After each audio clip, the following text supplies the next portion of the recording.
এজন্যই তিরমিজি শরীফের হাদিস আল্লাহর নবী বলেন, সাবাতুন ইউযিল্লুহুমুল্লাহু ইয়াওমা লা যিল্লা ইল্লা যিল্লুহু। আল্লাহর নবী বলেন, ওই দিন কঠিন মুহূর্তে আল্লাহ পাক রব্বুল আলামিন হাসরের ময়দানে বিভীষিকাময় মুহূর্তের মধ্যে যখন জমিনটা আর মাটির জমিন হবে না, তামার জমিনে পরিণত হয়ে যাবে। আকাশের এত লক্ষ লক্ষ কোটি কোটি মাইল দূরের সূর্যটা আর দূরে থাকবে না, মাথার একেবারে কাছাকাছি চলে আসবে। এই কঠিন মুহূর্তের মধ্যে প্রচন্ড সূর্যের তাপে মানুষের মগজগুলো গলে গলে নাকের ছিদ্র আর কানের ছিদ্র দিয়ে বের হতে থাকবে। মানুষগুলো অস্থিরতার মধ্যে, পেরেশানির মধ্যে থাকবে। কেমন অস্থিরতা, কেমন পেরেশানি হাদিসের মধ্যে এসেছে। এমন অস্থিরতা আর পেরেশানির মধ্যে মানুষগুলো থাকবে। কোন মানুষ হাঁটু পর্যন্ত ঘামের মধ্যে থাকবে, কোন মানুষ কোমর পর্যন্ত ঘামের মধ্যে থাকবে, কোন মানুষ গলা পর্যন্ত ঘামের মধ্যে ডুবে থাকবে। কিছু মানুষ গুনাহের কারণে পুরা ঘামের মধ্যে হাবুডুবু খেতে থাকবে। বলুন নাউজুবিল্লাহ।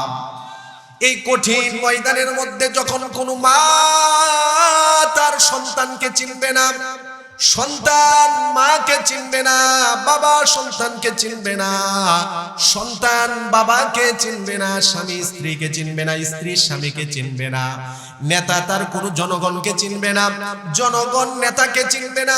ওই কঠিন মুহূর্তের মধ্যে আল্লাহ রাব্বুল আলামিন বলেন, যেই দিন আরশের ছায়া ছাড়া কোনো ছায়া জমিনের মধ্যে থাকবে না।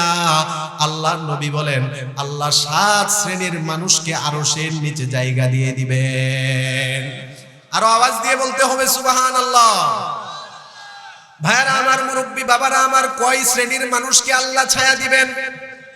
7 শ্রেণীর মানুষকে আল্লাহ রাব্বুল আলামিন ওই দিন হাসরের ময়দানে তার আরশের ছায়ার নিচে জায়গা করে দিবেন।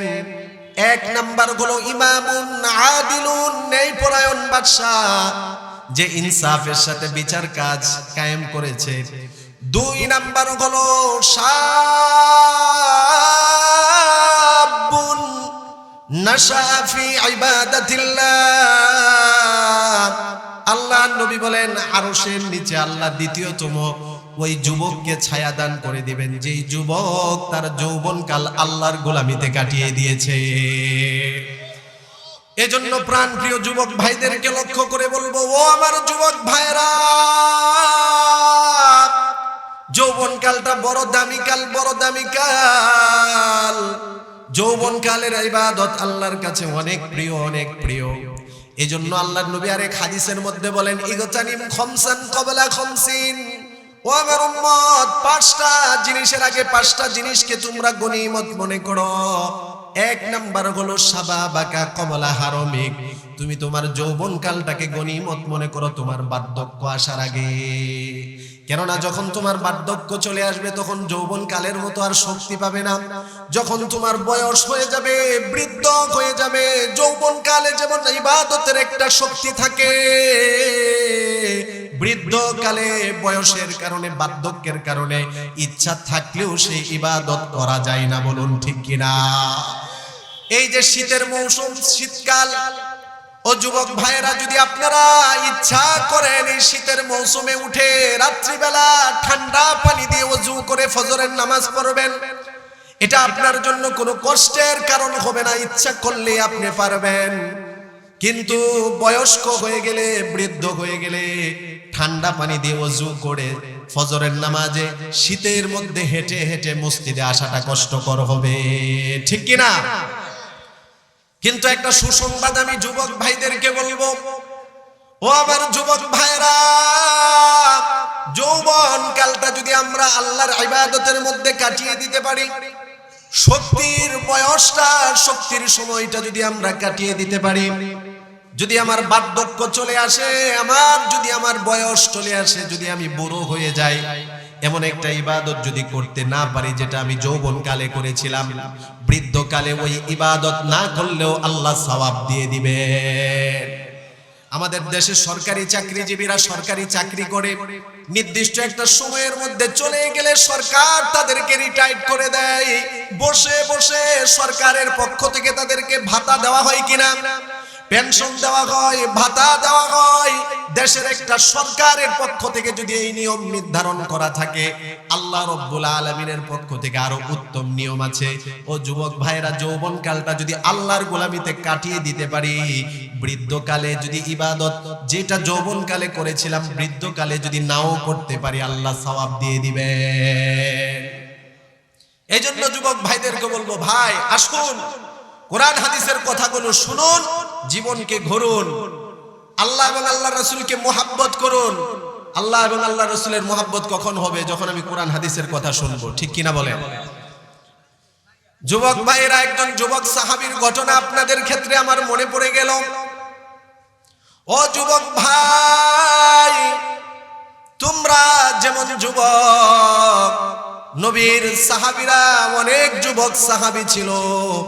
ইসলামের জন্য, দ্বীনের জন্য, নবীর জন্য, নবীর ভালোবাসায় আশিকে রাসূলের দাবিদার ছিল। নবীর প্রেমে মুহাব্বতে তারা দুনিয়ার সব কিছু ছেড়ে দিতে রাজি হয়েছে, আল্লাহ এবং আল্লাহর রাসূলকে ছাড়তে তারা রাজি হয়নি। বলুন ঠিক কিনা?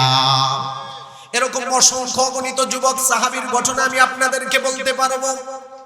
তারা জীবন দিতে রাজি হয়েছে, মাল দিতে রাজি হয়েছে, সম্পদ দিতে রাজি হয়েছে, স্ত্রী ছেড়ে দিতে রাজি হয়েছে, দেশ ছেড়ে দিতে রাজি হয়েছে, নিজের প্রাণ প্রিয় মা বাবাকে ছেড়ে দিতে রাজি হয়েছে, কিন্তু আল্লাহর রাসূলকে তারা ছাড়তে রাজি হয়নি। আল্লাহর রাসূলের এমন একজন আশিক, একজন যুবক সাহাবী, নাম হলো তার আব্দুল্লাহ। ইসলাম ধর্ম গ্রহণ করার আগে তার নাম ছিল আব্দুল উজ্জা। উজ্জা হলো একটা মূর্তির নাম। কাফের কুরাইশরা, মক্কার কাফেররা মূর্তির ইবাদত করত, মূর্তির পূজা করত। এক মূর্তির নাম ছিল লাত, আরেকটার নাম হলো মানাত, আরেকটার নাম হলো উজ্জা। যে সমস্ত কাফেররা এই মূর্তিগুলোর ইবাদত করত, তারা এই মূর্তির নামে তাদের বাচ্চাদের নাম রাখতো। বলুন নাউজুবিল্লাহ। এজন্য তারা নাম রাখতো আব্দুল মানাত, আব্দুল্লাহ, আব্দুল উজ্জা। আমরা যেমন মুসলমান, আল্লাহর গোলাম, এজন্য আমরা নাম রাখি আব্দুল্লাহ। আব্দুল্লাহ অর্থ আল্লাহর বান্দা। কার বান্দা? তারাও এরকম নাম রাখতো আব্দুল উজ্জা, উজ্জার বান্দা। ওই সাহাবীর নাম আগে ছিল আব্দুল উজ্জা, পরবর্তীতে হয়েছে আব্দুল্লাহ। নবীজির কাছে গেল, নবীজির কাছে গিয়ে নবীর সংস্রব পেয়ে, নবীর নুরানি চেহারা দেখে নবীর প্রতি আকৃষ্ট হয়ে হাতে হাত রেখে কালিমা পড়ে মুসলমান হয়ে গেল। আরো আসতে বলেন সুবহানাল্লাহ। নবীর হাতে হাত রেখে কালিমা পড়ে মুসলমান হয়ে গেল। যুবক ভাইরা আমার, কেমন নবী আমরা পেয়েছি আপনারা জানেন। আমরা তো এমন নবীর উম্মত, এমন নবীর উম্মত, আল্লাহ অসংখ্য গণিত নবী রাসূল দুনিয়াতে প্রেরণ করেছেন। কোন নবীর চেহারা দেখে অন্য কোন নবীর উম্মত মুসলমান হয়েছে এমন ইতিহাস নেই, ঘটনা নেই। কিন্তু আমার আপনার নবীর নুরানি চেহারা দেখে হাজার হাজার মানুষ মুসলমান হয়েছে। আব্দুল উজ্জা সে নবীজির কাছে আসলো, নবীর চেহারা দেখে তার ভালো লেগে গেল, নবীর হাতে হাত রেখে কালিমা পড়ে মুসলমান হয়ে গেল। বিশ্ব নবী তার নাম জিজ্ঞাসা করলো, তোমার নাম কি? সে বলল আব্দুল উজ্জা আমার নাম।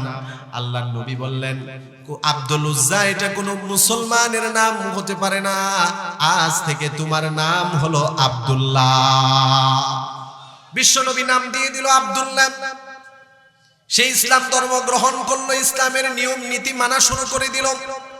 কিন্তু পরিবারের মধ্যে বাবা ছিল না, চাচার অধীনে ছিল আব্দুল্লাহ। তার মা ছিল, তার চাচা ছিল, তার মা আর চাচা উভয় ছিল, শুধু মা আর চাচা না। বংশের যারা ছিল সবাই ছিল কাফের। সেই জন্য তার ইসলামের ঘটনা গোপন রেখেছে। আব্দুল্লাহ ইসলাম ধর্ম গ্রহণ করেছে, এটা গোপন রেখেছে। কিছুদিন পরে আল্লাহর নবী হিজরত করে মক্কা থেকে মদিনায় চলে গেলেন।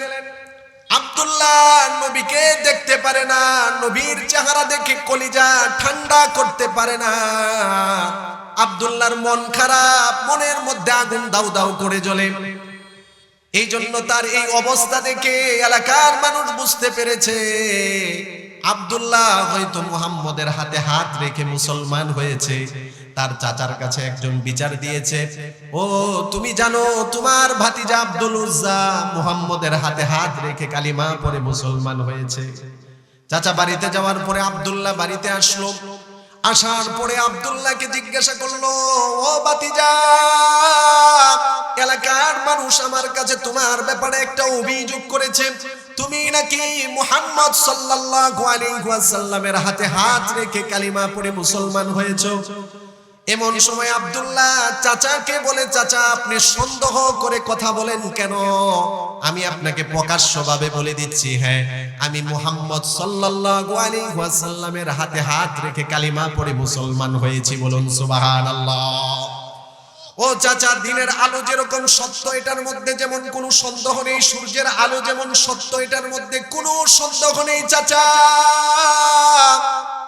আমি আব্দুল্লাহ ইসলাম ধর্ম গ্রহণ করেছি, এই ব্যাপারেও কোনো সন্দেহ নেই।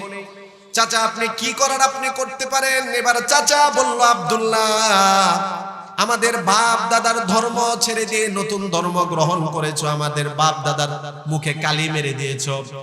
আব্দুল্লাহ এখনো সময় আছে, ধর্ম ছাড়ো, না হয় বাড়ি ছাড়তে হবে। চাচা যখন এই ধমক দিল, আব্দুল্লাহ ধর্ম ছাড়ো, না হয় বাড়ি ছেড়ে দিতে হবে। আব্দুল্লাহ বলতেছে, চাচা আপনি আমাকে কি বলেন, ধর্ম ছাড়তে বলেন না কই বাড়ি ছেড়ে দিতে হবে? চাচা আমি বাড়ি ছাড়তে রাজি, ধর্ম ছাড়তে রাজি না। আল্লাহু আকবার। এবার চাচা বলে, ভাতিজা তোমার বাবা নেই, তুমি আমাদের একমাত্র বংশের উত্তরসূরি, বাবার যত সম্পদ সব পাবে, আমার সব সম্পদ তুমিই পাবে, আমারও কোনো ছেলে নেই। অতএব এই সুবর্ণ সুযোগ তুমি মিস করো না, এখনো সময় আছে, ধর্ম ছাড়ো, না হয় সম্পদ থেকে বঞ্চিত হবে। আব্দুল্লাহ চাচার কথাই বলে, চাচা আপনি কি বলেন? আমাদের নবী, বিশ্ব নবী আমাদেরকে সুসংবাদ দিয়েছেন, ও আমার উম্মত, যদি সামান্য বিন্দু মাত্র ঈমান নিয়ে কবরে যেতে পারো, আল্লাহ একজন নিম্ন শ্রেণীর জান্নাতীকে এমন জান্নাত দান করবেন যা 10 দুনিয়া পরিমাণ। বলুন সুবহানাল্লাহ। ও চাচা আমি আপনার সম্পদ, আমার বাবার সম্পদ সব ছেড়ে দিলাম, আমি ঈমান ছাড়তে রাজি না। মুহাম্মদের যে কালিমা আমি নিয়েছি সেই সংস্রব আমি ছাড়তে রাজি না। এবার ভাতিজাকে বলল, যা যা ভাতিজা বাড়ি থেকে বের হয়ে যা। ভাতিজা আব্দুল্লাহ বলে, চাচা আমি বাড়ি থেকে বের হয়ে যাচ্ছি। যাওয়ার আগে চাচা ডাক দিয়ে বলল, আব্দুল্লাহ তোর গায়ের মধ্যে যে জামা, এই জামাটাও আমার টাকা দিয়ে কেনা, তুই বের হয়ে যা, আমার টাকা দিয়ে কেনা জামা আমাকে দিয়ে যা। ভাতিজা আব্দুল্লাহ নিজের গায়ের জামাটা খুলে দিল, নাও চাচা নাও জামা নাও। জামা খুলে দিল। এক পর্যায়ে চাচা বলল, আব্দুল্লাহ তোর গায়ের মধ্যে যে লুঙ্গি, লুঙ্গিটাও আমার টাকা দিয়ে কিনা, লুঙ্গিও দিতে হবে। আব্দুল্লাহ আকাশের দিকে তাকিয়ে মনটা খারাপ করে চোখটা বন্ধ করে বলে, আল্লাহ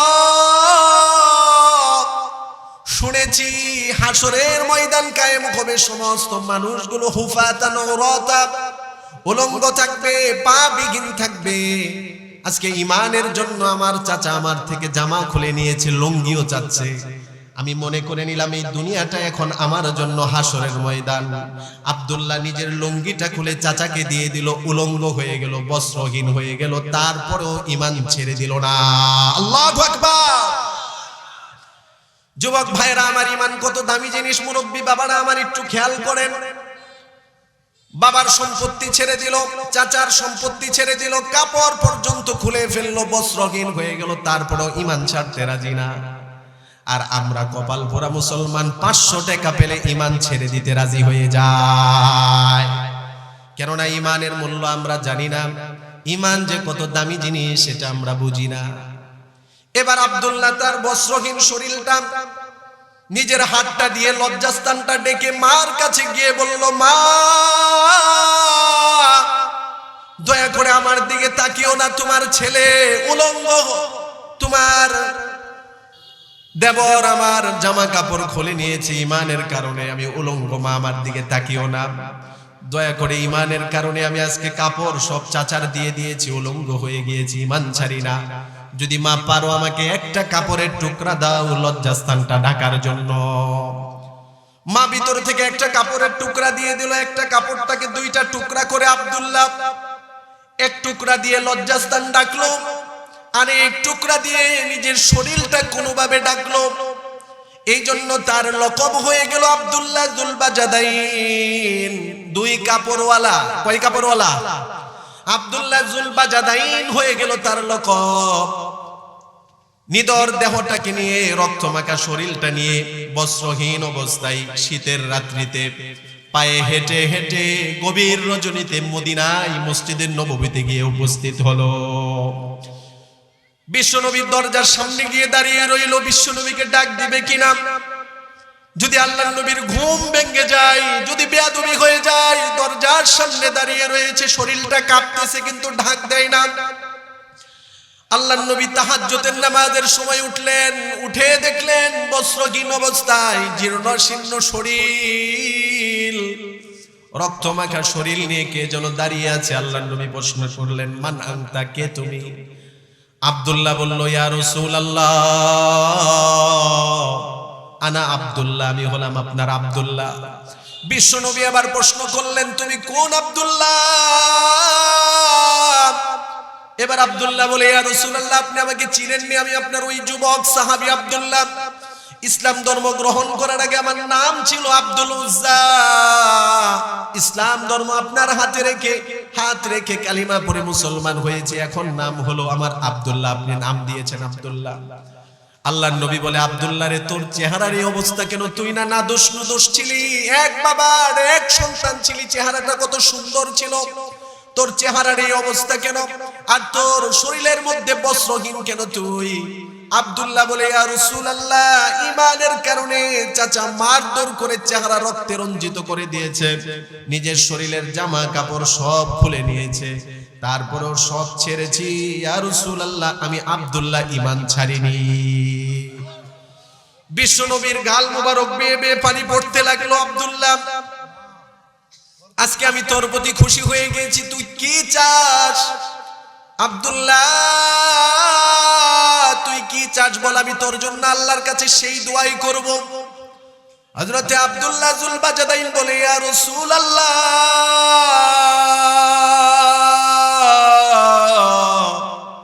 দুনিয়ার কোন সম্পদ আমি চাই না, ক্ষমতা চাই না, নেতৃত্ব চাই না, বাবার সম্পদ, চাচার সম্পদ লাথি মেরে চলে এসেছি।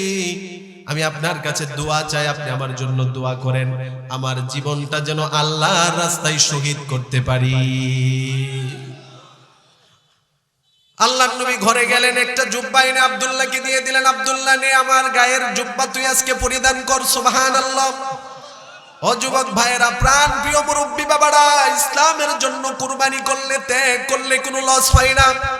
যে আব্দুল্লাহ ইসলামের জন্য, ঈমানের জন্য নিজের জামা খুলে দিয়েছে, সে আব্দুল্লাহ নবীজির গায়ের জামা পেয়ে গিয়েছে। সুবহানাল্লাহ।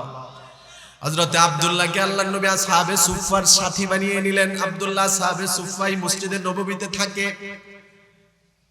মাঝে মাঝে যখন আব্দুল্লাহ কোরআন তেলাওয়াত করে, তেলাওয়াতের মাঝখান দিয়ে জুড়ে জুড়ে চিৎকার মারে আব্দুল্লাহ। তেলাওয়াতের মাঝখান দিয়ে চিৎকার মেরে মেরে তেলাওয়াত করে। হযরত ওমর রাদিয়াল্লাহু তাআলা আনহু আল্লাহর রাসূলকে অভিযোগ করলেন, ইয়া রাসূলুল্লাহ, আপনার সাহাবী আব্দুল্লাহ কোরআন তেলাওয়াত করার মাঝে মাঝে জুড়ে জুড়ে চিৎকার করে, এতে আমাদের ডিস্টার্ব হয়, আপনি তাকে নিষেধ করেন। আল্লাহর নবী হযরত ওমর ইবনুল খাত্তাব রাদিয়াল্লাহু তাআলা আনহুকে বললেন, ওমর, আমার আব্দুল্লাহকে তার অবস্থায় ছেড়ে দাও, তার অনেক কষ্ট, তার ঈমানটা অনেক দামি। ঈমানের জন্য বাড়ি ছেড়েছে, মাকে ছেড়েছে, নিজের সম্পদ ছেড়েছে, নিজের গায়ের পোশাক ছেড়েছে, তারপরও ঈমান ছাড়েনি। তার অনেক বুকের মধ্যে জমা কষ্ট। কোরআন তেলাওয়াত করতে গিয়ে উচ্চ আওয়াজে মাঝে মাঝে তার কষ্ট সে প্রকাশ করে, তাকে বাধা দিও না। মসজিদে নববীতে থাকতে লাগলেন। একদিন তাবুক যুদ্ধের ডাক চলে আসলো, দামামা বেজে উঠলো।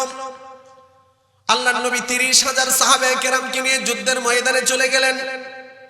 হিরাক্লিয়াসের 40,000 সৈন্যবাহিনী, যুদ্ধের ক্ষেত্রে তারা অনেক পারদর্শী ছিল। মুনাফিকরা বলতে লাগলো আজকে মুসলমানরা শেষ।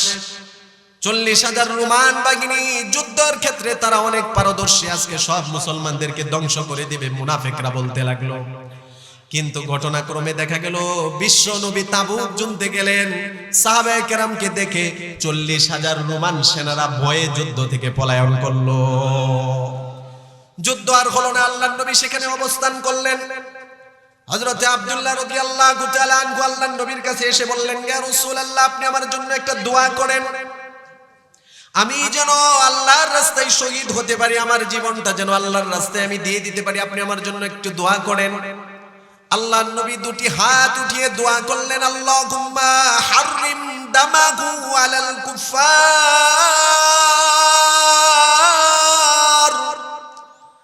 আল্লাহর নবী দোয়া করলেন, আল্লাহ, আমার আব্দুল্লাহর রক্তকে আপনি কাফেরদের জন্য হারাম করে দেন।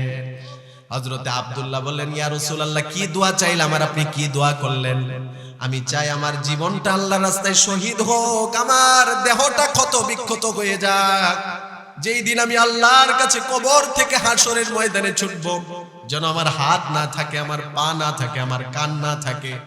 আল্লাহ যখন আমাকে প্রশ্ন করবো, আব্দুল্লাহ তোর হাত পা কান নাক এগুলো কোথায়, আমি বলবো আল্লাহ তোমার রাস্তায় সব রেখে এসেছি।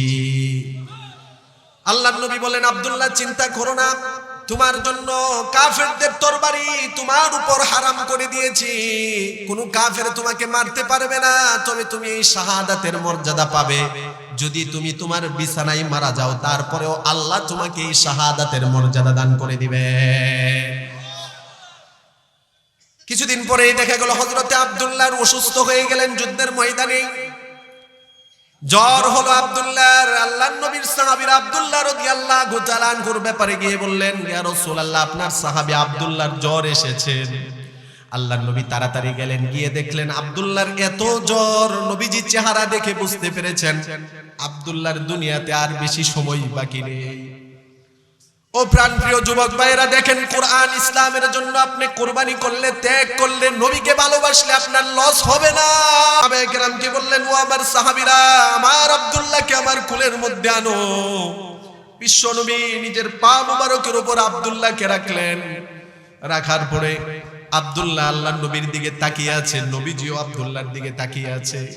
সাহাবায়ে কেরাম দেখে কাঁদতে লাগলেন, হায় রে আব্দুল্লাহ, তোর মতো সৌভাগ্যশীল মানুষ আর কে আছে? আব্দুল্লাহ চোখের পানি জড়ায় আর আল্লাহর নবীকে বলে, ইয়া রাসূলুল্লাহ, আমার কোনো দুঃখ নেই, কোনো কষ্ট নেই, সব ছেড়েছি, আপনি শুধু বলেন আপনি আমার প্রতি রাজি আছেন কিনা। হযরতে আব্দুল্লাহর এই কথা শুনে আল্লাহর নবী বললেন, আব্দুল্লাহ, আমি বিশ্ব নবী তোমার প্রতি রাজি আছি, তুমি চিন্তা করো না। এই কথা বলতে বলতে নবীজির নুরানি চেহারা দেখতে দেখতে, কালিমা পড়তে পড়তে আব্দুল্লাহ দুনিয়া থেকে বিদায় নিয়ে চলে গেল। আব্দুল্লাহর ইন্তেকাল হয়ে গেল। আল্লাহর নবী সাহাবায়ে কেরামকে বললেন, ও আমার সাহাবীরা, আমার আব্দুল্লাহর জানাজার ব্যবস্থা করো, আমি নবী নিজে তার জানাজা পড়াবো। সাহাবায়ে কেরাম জানাজার ব্যবস্থা করলেন। আল্লাহর নবী নিজের ইমামতিতে জানাজা পড়ালেন। জানাজা পড়িয়ে আল্লাহর নবী সাহাবীরা আব্দুল্লাহর লাশটা নিয়ে কবরে যাচ্ছে, আল্লাহর নবীও যাচ্ছেন। কবরে যাওয়ার পরে, কবরস্থানে যাওয়ার পরে আল্লাহর নবী সাহাবায়ে কেরামকে লক্ষ্য করে বললেন, ও আমার সাহাবীরা, সাবধান, আজকে কেউ তোমরা কবরে নামবে না।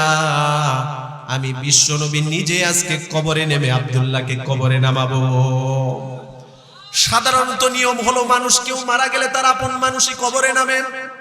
বাবা মারা গেলে সন্তান কবরে নামে, বাবা মারা গেলে তার ভাই কবরে নামে। আল্লাহর নবী বলেন, আমার আব্দুল্লাহর কেউ নেই, বাবা নেই, চাচা কেউ ত্যাগ করেছে, আত্মীয় স্বজন সবাইকে ছেড়ে দিয়েছে, আমার আব্দুল্লাহর কেউ নেই, আমি বিশ্ব নবী আছি আমার আব্দুল্লাহর জন্য। বিশ্ব নবী নিজে কবরে নামলেন। নামার পরে আল্লাহর নবী সাহাবায়ে কেরামকে বললেন, ও আমার সাহাবীরা, আদবের সাথে আমার আব্দুল্লাহর লাশটা আমার হাতে তুলে দাও।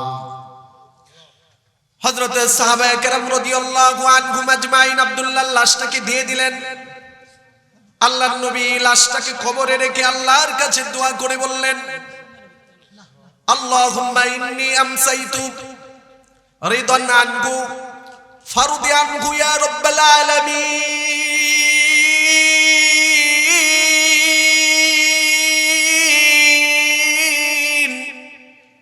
ও আল্লাহ, আজকে আমি সন্ধ্যা পর্যন্ত আমার আব্দুল্লাহর প্রতি খুশি। ও আসমানের মালিক আল্লাহ রব্বুল আলামিন, আপনিও আমার আব্দুল্লাহর প্রতি খুশি হয়ে যান।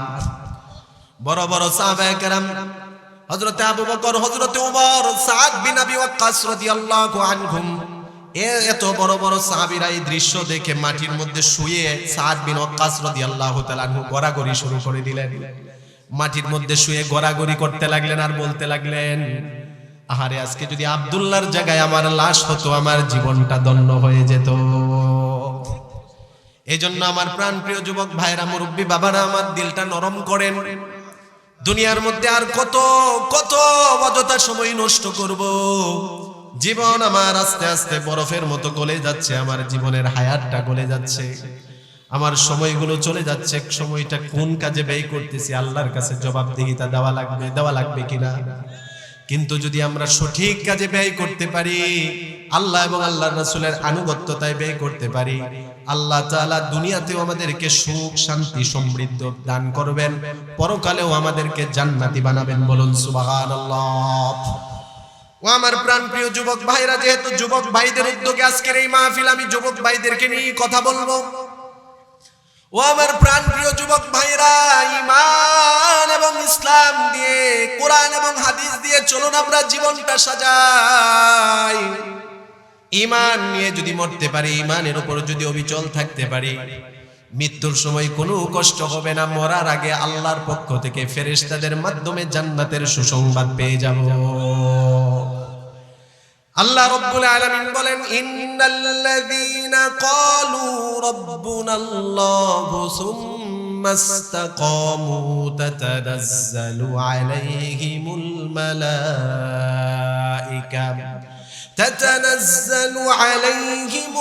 মালাইকাতু আল্লা তাখাফু ওয়া লা তাহজানু وأبشروا بالجنة التي كنتم توعدون।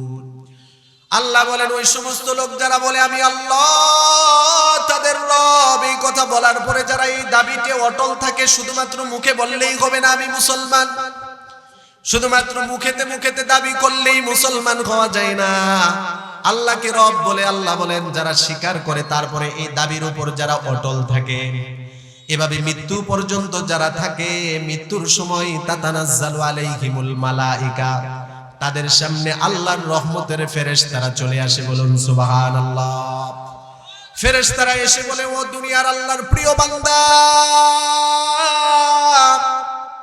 দুনিয়ার জীবন ত্যাগ করে এখন কবরের জিন্দেগিতে যাচ্ছ। মা বাবা, ভাই বেরাদার, আত্মীয় স্বজন সবাইকে ছেড়ে, বন্ধু বান্ধবকে ছেড়ে তুমি কবরের মধ্যে যাচ্ছ। দুনিয়ার একটা অন্ধকার ঘরের মধ্যে তুমি একা শুইতে ভয় পেতে, নির্জন একাকিত্ব রাস্তায় চলতে তুমি ভয় পেতে, কবরে একাকিত্বের ঘরে তুমি কোনো ভয় চিন্তা করো না, আমরা ফেরেশতারা তোমার সাথী হিসাবে আছি। আল্লাহ তাখাফু ওয়া লা তাহজানু, চিন্তা করো না, পেরেশানি হয়ো না। ওয়াবশিরু বিল জান্নাতিল্লাতী কুনতুম তুআদুন, ওই জান্নাতের সুসংবাদ নাও যেই জান্নাতের ওয়াদা আল্লাহ তোমাদেরকে করেছেন। বলুন সুবহানাল্লাহ। এই সুসংবাদ আমরা কখন পাবো? যখন ঈমান এবং আমল দ্বারা আমরা জীবনকে সাজাতে পারবো। ঠিক কিনা বলেন? এই সুসংবাদ আমরা তখন পাবো যখন নবীর ভালোবাসা আমার অন্তরে ভরপুর থাকবে। ঠিক কিনা? নবীর ভালোবাসা যখন আমার এমন পর্যায়ে থাকবে, আমি আমার নবীকে আমার সন্তান থেকে বেশি ভালোবাসি, আমার বিশ্ব নবী রাহমাতুল লিল আলামিনকে বাবা থেকে বেশি ভালোবাসি, আমার মা বাবা, সন্তান সন্ততি আমার সম্পদ, এমনকি আমার জীবন থেকে আমি আমার নবীকে বেশি ভালোবাসি, যখন এমন একটা অবস্থা হবে, তখনই আপনি হবেন পূর্ণাঙ্গ ঈমানদার। সুবহানাল্লাহ। বুখারী শরীফের হাদিসের মধ্যে আল্লাহর নবী বলেন, লা ইউমিনু আহাদুকুম হাত্তা কুনা হাব্বা ইলাইহি মিন ওয়ালিদিহি ওয়া ওয়া ওয়ালাদিহি ওয়ান নাসি আজমাইন। ও আমার উম্মত, ততক্ষণ পর্যন্ত তোমরা ঈমানদার হতে পারবে না যতক্ষণ পর্যন্ত তুমি তোমার বাপ। আমরা মেহেরবানি করে কষ্ট করে সামিয়ানার নিচে চলে আসি। যুবক ভাইরা আমার, প্রাণপ্রিয় মুরব্বী বাবারা আমার, যা বলতেছিলাম, জীবনটাকে আসেন কোরআন হাদিস দ্বারা আমরা সাজাই। আসুন রাসূলের মোহাব্বত, রাসূলের ভালোবাসা দিয়ে আমরা জীবনটাকে সাজাই। আসুন প্রকৃত আশিকে রাসূল হয়ে যায়, প্রকৃত রাসূলের একজন প্রেমিক হয়ে যায়। পারবো তো আমরা ইনশাআল্লাহ? পারবো তো ইনশাআল্লাহ? আল্লাহ আমার ভাইদেরকে, বাবাদেরকে আপনার রাসূলের আশিকে রাসূল হিসাবে আপনি কবুল করে নেন। যদি আমরা প্রকৃত আশিকে রাসূল হতে পারি, কোনো চিন্তা নেই, আমাদের কোনো টেনশন নেই, আমাদের সুপারিশের জন্য আমাদের নবী যথেষ্ট। সুবহানাল্লাহ বলেন। তবে শর্ত হলো আশিকে রাসূল হওয়া লাগবে, সাহাবায়ে কেরামের মতো আশিক হওয়া লাগবে। সাহাবায়ে কেরাম যেমন আশিকে রাসূল ছিলেন, সেরকম আশিকে রাসূল হওয়া লাগবে। যদি সেরকম হতে পারি, আমি বিশ্বাসের সাথে আপনাদেরকে বলতে পারি আপনারা পূর্ণাঙ্গ উপকৃত হবেন। আল্লাহ নবীর আরেকজন সাহাবী, নাম হলো তার সাদ আল আসআদ। নামটা কি বলেন? সাদ আল আসআদ নাম হলো এই সাহাবীর নাম। এই সাহাবীটা দেখতে অনেক কালো ছিল, চেহারা ভালো ছিল না, একেবারেই কালো ছিল চেহারা, কিন্তু লোকটা ছিল অনেক ভালো। সুবহানাল্লাহ বলেন। আল্লাহর নবী বলেন, ইন্নাল্লাহা লা ইয়ানজুরু ইলা সুওয়ারিকুম ওয়া আমওয়ালিকুম ওয়ালাকিন ইয়ানজুরু ইলা কুলুবিকুম ওয়া আমালিকুম। ও আমার উম্মতেরা, তোমরা জেনে রাখো, আল্লাহ তোমাদের সূরত দেখেন না, আল্লাহ তাআলা তোমাদের কার কেমন ধন সম্পদ এটাও দেখেন না। আল্লাহ তিনি তোমাদের অন্তর দেখেন, আর তিনি তোমাদের আমল দেখেন। বলুন সুবহানাল্লাহ। চেহারা আল্লাহর কাছে কোনো মূল্য নেই। যার চেহারা যত সুন্দর হবে সেই আল্লাহর কাছে প্রিয় হবে, এমনটা কিন্তু নয়। যার ধন সম্পদ বেশি থাকবে সেই আল্লাহর কাছে প্রিয় হবে, এমনটাও না। যার জনপ্রিয়তা বেশি থাকবে সেই আল্লাহর কাছে প্রিয় হবে, এমনটা না। যে দেখতে শুনতে অনেক সুঠাম দেহের অধিকারী হবে সেই আল্লাহর কাছে প্রিয় হবে, এমনটা না। বরং দেখতে একেবারে কালো, তার সুনাম সুখ্যাতি কোনো কিছুই নেই, টাকা পয়সা ধন দৌলত কিছুই নেই, চেহারা সূরত কিছুই নেই, কিন্তু তার অন্তরটা তাকওয়া দিয়ে ভরপুর, এই ব্যক্তি আল্লাহর কাছে অনেক দামি।